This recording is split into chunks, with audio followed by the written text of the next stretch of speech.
Well, earlier we reported about this pest right here on the elevated risk of West Nile virus in the region and the big increase nationally. Now, Brian Unger joins us now live from Grant Park, where they found those positive test samples. And Brian, what is the impact of this virus on animals? Hi, Sharon, and we fully intended to join you at 5 o'clock, but we got caught up in that little cyclone that just kind of swept through Atlanta here, and us here at Grant Park. But that's a very good question. So the West Nile virus has a huge impact, and you might be surprised by this, on horses.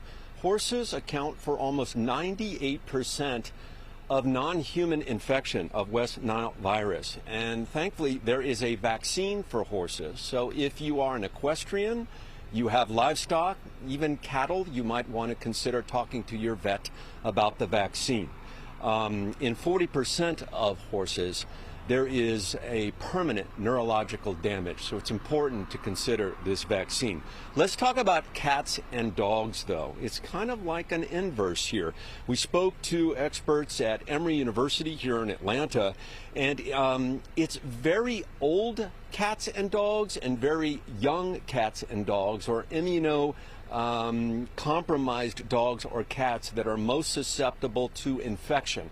And if you think that your animal, your dog, your cat has the infection, they would display some of the telltale signs of infection. That would be lethargy, no interest in drinking water, they have no appetite, they might have white or bleached gums.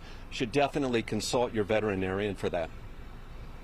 And Brian, I mean, we're always talking about humans, but you're talking about the animals. So what can a dog or a cat owner do to prevent the effects of this virus in their pets? A pet owner should do what they should do for themselves or their family. They should try to eliminate some of these mosquito breeding habitats. So that is getting rid of water that is standing in buckets and flower beds and all kinds of things that are around the house. We want to eliminate that because that's where the breeding ground happens for these mosquitoes.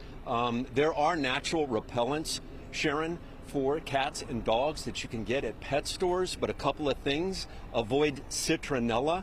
That can be a complicator for pets, and also never use DEET, which is a repellent that humans can use, but never use DEET on a dog or a cat because it can lead to poisoning. Wow. All right, Brian, thank you so much. News that we all can use. Appreciate it. Thank you.